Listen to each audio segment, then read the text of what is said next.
ఇది స్వప్నము అనే జ్ఞప్తి స్వప్నంలో ఉన్న వారికి సంబంధించింది కాదు. ఇది స్వప్నము అనే జ్ఞప్తి ఉంది కదా, ఆ ఆ జ్ఞప్తి స్వప్నంలో ఉన్న రమకు సంబంధించింది కాదు. ఆ ఆ జ్ఞప్తి వాడి అనేది స్వయము, ఆ జ్ఞప్తినే మనం మెలుకు అంటున్నాము. ఆ అవునండి. జ్ఞప్తి ఎవరి జ్ఞప్తి కాదు, దేని జ్ఞప్తి కాదు, స్వయం అన్నమాట అండి. అవునండి. స్వప్నంలో ఉన్న పట్టయ్య జ్ఞప్తి లెక్కకు రాదు. కాదండి, కాదండి. ఉమ్, పట్టయ్య అంటే స్వప్నంలో ఉన్నవాడు. ఉమ్, స్వప్నంలో ఉన్నాడని జ్ఞప్తి ఏదైతే ఉన్నదో అది తాను అనమాట, ఒరిజినల్. ఆ, ఏకకాలంలో పట్టయ్య కూడా ఉంటాడు కానీ పట్టయ్య స్వప్నంలో ఉన్నవాడిగా ఉంటాడు. ఉమ్, ఉమ్,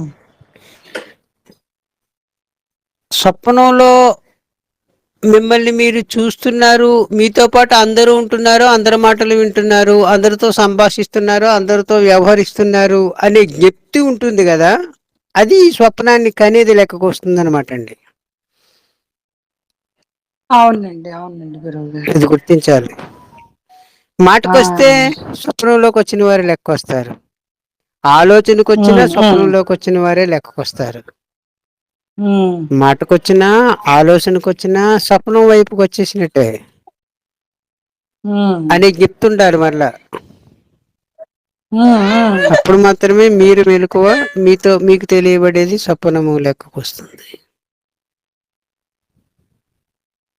అది ప్రకటించడానికి వీలుపడని జ్ఞప్తి. ఉమ్, ప్రకటించాలంటే రమా ప్రపంచం కావాలి. రమా ప్రపంచం స్వప్నంలోకి దూరిన తర్వాత, స్వప్నము స్టార్ట్ అయిపోయిన తర్వాత స్వప్నంలో భాగంగా ఏర్పడుతుంది. అంత స్వప్నంలో భాగంగా ఉన్నారు మీరు కూడా, స్వప్నంలో ఒకరిగా. అవునండి, అవునండి ఆ గురువు. విషయం తెలుస్తూ ఉంటుంది. ఏకకాలంలో మీరు కనేవారిగాని ఉంటారు, కలలో ఉన్నవారిగాని ఉంటారు, కలలో మీతో పాటు సంభాషించే వారిగా కూడా నేనే ఉన్నానని చెప్తుంటుంది. ఉమ్, ఆ కలని కనేవారిగా ఉంటే, అవునండి. అది మరిచి కలలో ఉన్నవారుగా ఉంటే మీరు కలలో చేరిపోయినట్లు లెక్క వస్తుంది మళ్ళా. ఉమ్, అప్పుడు కలలోకి చేరిపోయిన తర్వాత ఇది కళ అని అనుకున్నప్పటికీ, కళలోకి చేరి అనుకోవడమే లెక్కకు వస్తుంది కానీ జ్ఞప్తి లెక్కకు రాదు మరలా. అంటే మీరు కళలో, మీకు కళలో గురువు శిష్యుడు వీళ్ళందరూ ఉన్నారు కదా, మీ కళలో ఉన్న గురువు గారు మీకు ఇది కళని చెప్పారు, మీరు విన్నారు, ఇది కళని గుర్తించారు. ఇదంతా కళలో వ్యవహారం అయిపోయింది అనమాట అండి మరలా. అవునండి. గమనించారా? ఉమ్, ఇక్కడే రహస్యం. కలలో వ్యవహారం కాకూడదు, ఇది కళనే ఉమ్, జ్ఞప్తిగా ఉండుట, ఉమ్, ఆ జ్ఞప్తే తానే ఉండుట. కలని కలగా చూస్తూ ఉండాలంతే. ఆ మాట మళ్ళా ప్రకటనకి రాకూడదు, కానీ వస్తే కళలోకి రావాలి కదా. మీరు ప్రకటించాలంటే మీకు ఒక ఉపాధి కావాలి, మీకు మళ్ళా ప్రకటింపబడడానికి ఇతరం కూడా ఉండాలి. ఎవరికి చెప్పుకుంటున్నారు ఇది అవునండి. కళ అని? ఉమ్, మీ కళని మీరు గుర్తించారంతే. గుర్తించింది స్వయం, అది మళ్ళీ మాట ఆ వరుసకు వచ్చినా కూడా కళలో మాట వరుసకు అన్నట్టు వచ్చి చెప్పుకున్నా మీరు కళలోకి వచ్చేయడమే కళలోకి లెక్క వచ్చేసినట్టు వచ్చేస్తుంది. అయిపోతుంది. అవునండి.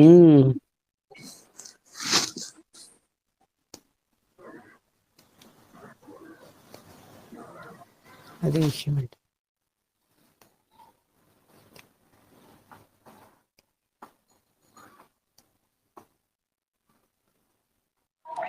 అవును గురువు గారు. ఆ చెప్తేనండి ఇప్పుడు మెలకువలో ఉన్న అప్పుడు కూడా ఇది కళ అన్నది గుర్తించిన వాడు ఎవరు? ఆ చెప్తే కదండి. ఆ అంతే. కానీ మెలకు కళలో అనేది లేదు, ఆ ఇంకా అన్ స్వప్నమే.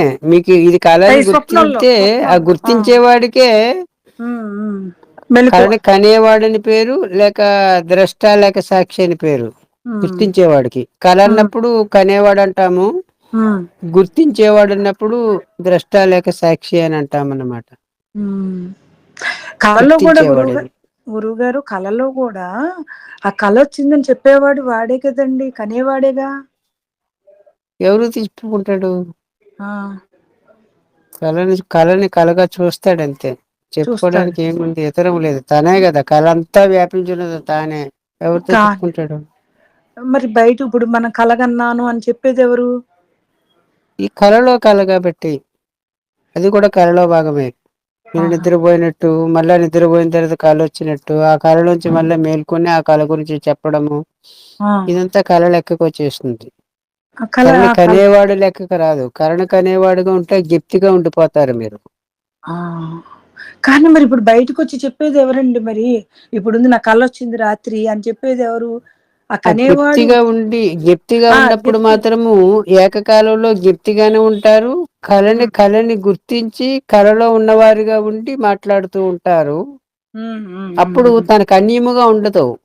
అవతల వారు హ్మ్. కూడా తనలో భాగంగానే ఉంటారు. ఇందులో ఒకరు ముక్తి పొందారు, ఒకరు పొందలేదు, ఒకరు గురువు, ఒకరు శిష్యుడు, ఒకరు తెలిసినవాడు, ఒకరు తెలియనివాడు, ఈ గొడవ ఉండదు. ఎందుకని హ్మ్. గిప్తిగా మీరున్నప్పుడు మీ హ్మ్. కలే కదా. హ్మ్. మీ కళలో మీరే గురువుగా ఉన్నారు, మీరే శిష్యుడిగా ఉన్నారు. అవునండి. మీ కళలో మీరే వినేవారుగా ఉన్నారు, మీరే మాట్లాడేవారుగానే ఉన్నారు. హ్మ్. మీరే మీ కళలో ఒక చోట బంధము ఉన్నవారుగా ఉన్నారు, ఇంకో చోట ముక్త పురుషులుగా ఉన్నారు. హ్మ్. ఎవరితో చెప్తారు, ఏం చెప్తారు, ఎలా చెప్తారు? మొత్తం హ్మ్. మీ కళలో భాగంగానే ఉంది ఇదంతా. మీకు హ్మ్. కనిపించే వాళ్ళందరూ మీ కళలో భాగంగానే ఉన్నారు, గురువులు, శిష్యులు, ముక్తులు, బత్తులు అందరూ కలిపి. హ్మ్. ఎవరితో చెప్తారు, ఏం చెప్పుకుంటారు? మీ లేదండి. కళనాయే. హ్మ్. అవకాశం ఉండదన్నమాట. హ్మ్. అవకాశం ఉండదండి. అవునండి గురువుగారు. ఉంటుంది ఈ వైపుకి వచ్చేస్తే. ఈ వైపు అదేలెండి. ఒకవేళ ఈ వైపుకి వచ్చి చెప్పుకునే సమయం యుక్తిగా ఉన్నప్పుడు అప్పుడు కూడా అవకాశం ఉండదు. ఇది మీరే కదా. హ్మ్. ఇది ఆ! మాయా స్వప్నం అని చెప్పారు గురువు గారు. మాయా స్వప్నానికి మామూలు స్వప్నానికి తేడా ఏంటంటే, ఆ! మామూలు స్వప్నంలో మీరు కళ్ళని కంటారు. ఆ కళలో ఉన్నప్పుడు కళను కనేవాడు ఒకడు ఉన్నాడనే యుక్తి ఉండదు. కళలో ఉన్నవారుగా ఉంటారు. ఆ కళ నుంచి ఉండదండి. మేల్కొన్న తర్వాత తెలుస్తుంది ఆ విషయం. అవునండి. అది అవునండి. కళ అని. ఆ! కనేవాడికి కళ జ్ఞప్తి ఉంది. కళ నుంచి మేల్కొన్న తర్వాత ఇది మామూలు స్వప్నం యొక్క వ్యవహారము. హ్మ్. రమకనే స్వప్నము. హ్మ్. హ్మ్. ఇది హ్మ్. ఇప్పుడు మనం మాట్లాడుకునేది మాయా స్వప్నము. ఈ మాయా స్వప్నంలో విశేషం ఏంటంటే కనేవాడిగా మీరు మేల్కొన్నారని, మీరు మేల్కొంటే మీరు ఒక్కరే ఉంటారు, కళ ఉండదు. కళ ఉన్నప్పుడు మాత్రమే కళలో ఉన్నవారుగా ఉంటారు, కనేవాడిగా ఉంటారు. కాబట్టి ఇటువైపుకొచ్చినప్పుడు. కళ ఉన్నప్పుడు కనేవాడి జ్ఞప్తి ఉంటుంది కళలో ఉన్నప్పుడు. ఇది మాయా స్వప్నము కాబట్టి హ్మ్. కళలో ఉన్నవాడికి కనేవాడు తెలుస్తాడు. హ్మ్. కనేవాడు కళలో ఉన్నవాడు ఒక్కడే కాబట్టి. ఈ కళ ఓకే. నుంచి మేల్కొన్నాడు అనుకోండి, ఇంకెవరు ఉండరు, తాను ఒక్కడే ఉంటాడు గాఢ నిద్రలో ఉన్నవాని వల్లే. ఆహా! కళే ఉండదు. కళ అవునండి. ఉన్నప్పుడే ప్రపంచం ఉంటుంది. కళ ఆ! లేకపోతే ఇంక ప్రపంచం ఉండదు. అవునండి. కేవలం అవునండి. తానే ఉంటాడు. గాఢ నిద్ర అనుభవంలో ఎవరున్నారు? మీరు ఒక్కరే కదా ఉన్నారు. అవునండి. అట్లా మీరు మాత్రమే ఉంటారు. రెండో దానికి అవకాశం ఉండదు. ఓకే అండి గురువుగారు. అక్కడసల అంటే గురువుగారు అదే ఇది ఆ, మామూలు స్వప్నం అన్నమాట ఇది. నిర్వికల్ప నిర్వికల్ప సమాధి అది అంటారు కదండి మామూలు వాడుక భాషలో అదేనండి ఇంకా అది జ్ఞప్తిగా అది ఉన్నప్పుడు గాఢ నిద్ర. దానికే సహజ సమాధి అని కూడా పేరు. ఆ జ్ఞప్తిగా మూరుండి వ్యవహరిస్తున్నారు ఆ, అనుకోండి, ఇప్పుడు ఆ, సహజ సహజ సమాధి. సమాధిలో ఉన్నట్టు. సదా ఆ, సమాధిలోనే ఉన్నారు, వ్యవహారమో జరుగుతున్నట్లు ఉమ్, ఉంటుంది మీకు. అదే ఆ. ఈ సహజ సమాధి ఇప్పుడు మీరు గాఢ నిద్ర ఉంది అందులో ఎరుకతో ఉన్నదే నిర్వికల్ప సమాధి. ఒక్కరిగా ఉంటుంది. అవును, ఆ, ఆ, ఆ ఎరుకుంటుంది. ఆ, ఎరుక ఉంటుంది. అవును, కానీ ప్రపంచం ఏమీ కనిపించదు. ఆ మేల్కుంటే ఉండదు. కళ జరుగుతున్నప్పుడు ఉంటుంది కదా. కళ కళలో జరుగుతున్నప్పుడు ఉన్నవాడు కళ కళ అనే జ్ఞప్తి జరుగుతున్నప్పుడు ఉంటుంది. ఉంటుంది. కళ అవును, అవును. జరుగుతున్నప్పుడే ప్రపంచం ఉందంటే కళ అది మరి జరుగుతుందని అర్థం. అప్పుడు మన జ్ఞప్తితో ఉంటే అది సహజ సమాధి. జ్ఞప్తిగా ఉంటే, జ్ఞప్తితో కాదు. జ్ఞప్తిగా. జ్ఞప్తిగా ఉండే అప్పుడు మీరు సహజ సమాధిలో ఉన్నవారే.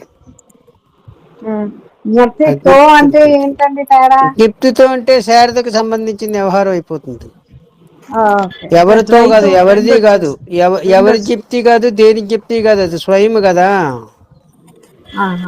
జ్ఞప్తి అనేదే మీరు, మీకు జ్ఞప్తి కాదు. అవును. ఉమ్, ఉమ్. కాబట్టి జ్ఞప్తి అనేది మీరు కాబట్టి జ్ఞప్తిగా ఉండడమే జరుగుతుంది కానీ జ్ఞప్తితో ఉండడం జ్ఞప్తితో అనేది ఉండదు, అనకూడదు. రెండు వస్తుంది, ఆ, ఆ. అవకాశం ఉంటది.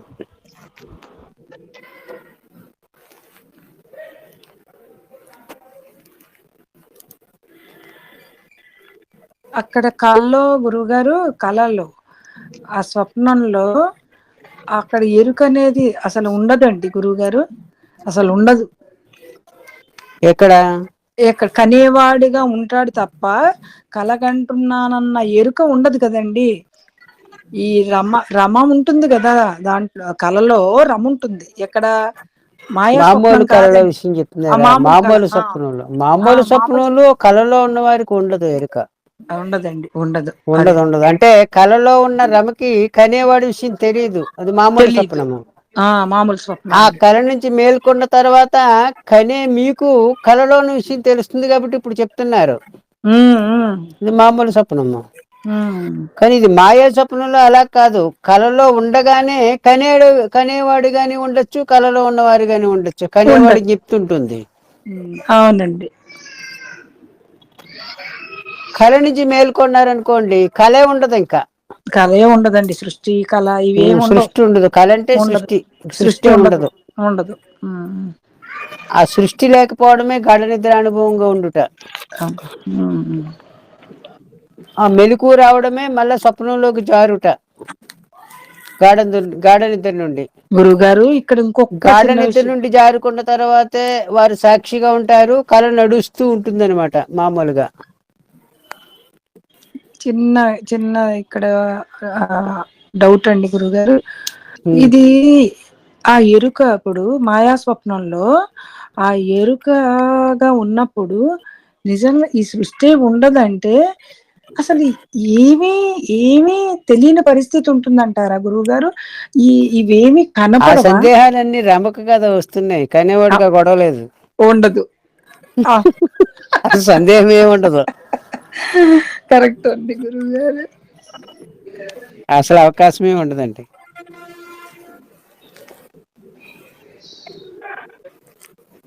కానీ అది గురువు గారు ఎవరికి వారికే తెలియపడాలి కదా అండి. అంతే కదండి. అంతే, అది అసలు ఒకరు చెప్పటానికి ఒకరితో చెప్పి ఒప్పించేది కాదు, ఎందుకంటే ఇద్దరం ఒప్పించేది. కలిపి స్వప్నంలో కూర్చుని మాట్లాడుకుంటున్నాం.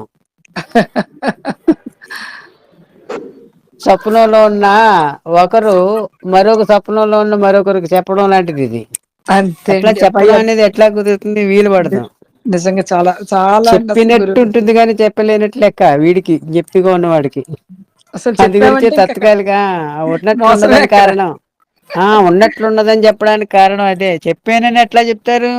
అందుకే చెప్పినట్లుంది, వింటున్నట్లుంది, మాట్లాడుతున్నట్లుంది, ఏదో జరుగుతున్నట్లుంది అంటేనే మీరు జ్ఞప్తిగా ఉన్నట్లు లెక్క. అబ్బా, బాగుందండి. నాలో ఇదంతా జరుగుతున్నట్లుంది అనే జ్ఞప్తి అనుకోండి, అప్పుడు మీరు కనేవారిగానే ఉన్నట్లు లెక్క. ఉమ్, ఉమ్, ఉమ్. అలా కాకుండా ఇదంతా జరుగుతుంది అని అంటే మీరు కళలోకి వచ్చేసినట్లు లెక్క. వచ్చేసినట్టే అండి. అబ్బా, ఎంత ఎలా ఉందో చూడండి తేడా, సూక్ష్మం. మరి అలాగే ఉంది. ఉమ్.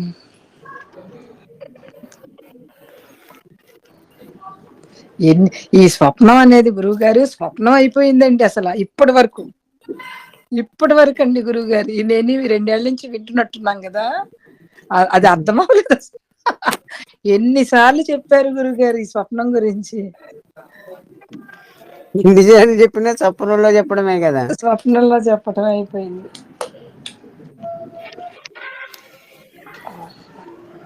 ఒకసారి గురువు గారిని ప్రశ్న అడగడం జరిగింది పట్టయ్య. అయ్యా, అంటే ఆ రోజు చాలా సమయం అయింది, 11:30 ఎంత అయింది, అలా చెప్తానే ఉన్నారు గంట సుమారు. కేవలము స్వప్నమును కనేవాడు, ఇదే విషయం టాపిక్ జరిగింది. చాలా స్పష్టంగా తేట తెల్లమైనట్టుంది, చాలా అర్థమైనట్టు, అనుభవానికి వచ్చేసినంత గొప్పగా ఉంటే తమరు ఇప్పుడు దాకా చెప్పారు స్వామి, ఈ చాలా స్పష్టంగా ఉంది కదా, ఇది మెలకు లెక్కకు వస్తుందా అని అడిగాడండి పట్టయ్య గురువు గారిని. ఆ మన ఇద్దరం కలిపి మాట్లాడుకుంటున్నామా అన్నారు. అవునండి అన్నాను. స్వప్నమే కదా అన్నారు. అబ్బా, అంటే స్వామి మరి ఇప్పుడు దాకా చెప్పింది ఏమైపోయినట్టు? మళ్ళా ప్రశ్న. అంటే ఇది స్వప్నమనే చెప్తుంటే సరిపోతుంది. ఆ చెప్తే మెలకువ, ఇది స్వప్నం అన్నారండి. అబ్బా అది సూత్రం. అదండి. సూత్రం అన్నమాట. ఇది ఉమ్, స్వప్నమని చెప్తుండుటే సూత్రము గాని, మళ్ళా ఉమ్, గురువు గారు వచ్చారు, వారు చెప్పారు, గంట సుమారు స్వప్నం గురించే చెప్పారు, మెలకువ స్వప్నం గురించే టాపిక్ జరిగింది అనే దాంట్లోకి వచ్చేసారు అనుకోండి, మళ్ళా స్వప్నంలో జారిపోయినట్టే. స్వప్నమే అంతే అండి గురుగారు. స్వప్నం అనే జ్ఞప్తి ఉంటే ఆ జ్ఞప్తి మెలకువ, ఇది స్వప్నం అన్నారు మరలా. అట్లా అన్నమాట. ఆ ఉమ్, జ్ఞప్తి మెలకువ, ఇది స్వప్నము. స్వప్నం. అంతేగాని ఇందులో మళ్ళా అవకాశం ఉండదు. ఒకరు తెలిసిన వారు, ఒకరు తెలియని వారు, ఒకరు చెప్పేవారు, ఒకరు వినేవారు, ఇదంతా ఉండదు. ఇదంతా కలిపి స్వప్నం జరుగుతూ ఉందన్నమాట. అందులో గురువు ఉంటాడు, శిష్యుడు ఉంటాడు, ఉమ్, చెప్పేవారు ఉంటారు, వినేవారు ఉంటారు, భక్తుడు ఉంటాడు, భగవంతుడు ఉంటాడు. కలలో ఉమ్, కలని కనేవాడిగా ఉంటే ఒక్కరే ఉంటారు, కనేవాడిగా మాత్రమే ఉంటారు, కళ జరుగుతూ ఉంటుంది. ఏకకాలంలో కనేవాడిగా మీరున్నప్పుడు కనేవాడిగానే ఉంటారు, కళలో ఉన్నవారిగానే ఉంటారు. ఎప్పుడు కళని కనేవాడిగా ఉన్నాననే జప్తిగా ఉన్నప్పుడు అది సాధ్యం. కానీ జప్తి నుంచి ఈ వైపుకి వచ్చేస్తే మళ్ళీ వీలుపడదు. అందుకనే గురువు గారు ఈ ఉపాసనలు, కర్మలు, ప్రారంధాలు ఇవన్నీ కూడా స్వప్నం అయిపోయింది కదా. అంతే కదా. అందు అందుకనే కదండి జ్ఞానం, జ్ఞానమే జ్ఞప్తిగా ఉంటే ఇవేమీ లేవు. ఎప్పుడైతే అది ఇటువైపుకి వచ్చి స్వప్నంలోనే అని అన్నప్పుడు, స్వప్నంగా ఉన్నప్పుడు ఇవన్నీ ఉంటాయి. అవును, అవును, నిజం అనుకున్నప్పుడు ఇదంతా ఉంటుంది. నిజం అనుకున్న ఇది స్వప్నం నిజం స్వప్నం అనుకున్నప్పుడు అంటే స్వప్నం నిజం అనుకున్నప్పుడు ఇదంతా ఉంటుంది. ఇవన్నీ ఉన్నాయి.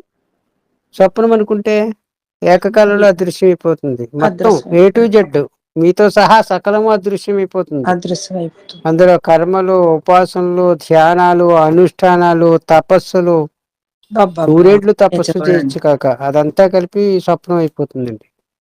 ఒక్క క్షణంలో కొండంత దూదిపోగు ఉందండి, ఆ నిప్పెట్టి తగిలెట్టేయడానికి ఎంత టైం పడుతుంది? అవునండి. ఇది కూడా అంతే. రమణ తగలెట్టేస్తే అంతా పోయింది. అసలు అది అక్కడే మిస్ అయిందండి. ఈ తెలియబట్టం అనేది అక్కడే రాని మినహాయించి ఎంత అవును. చేస్తే ఏం ప్రయోజనం అండి గురువు గారు. వండక వండక వండక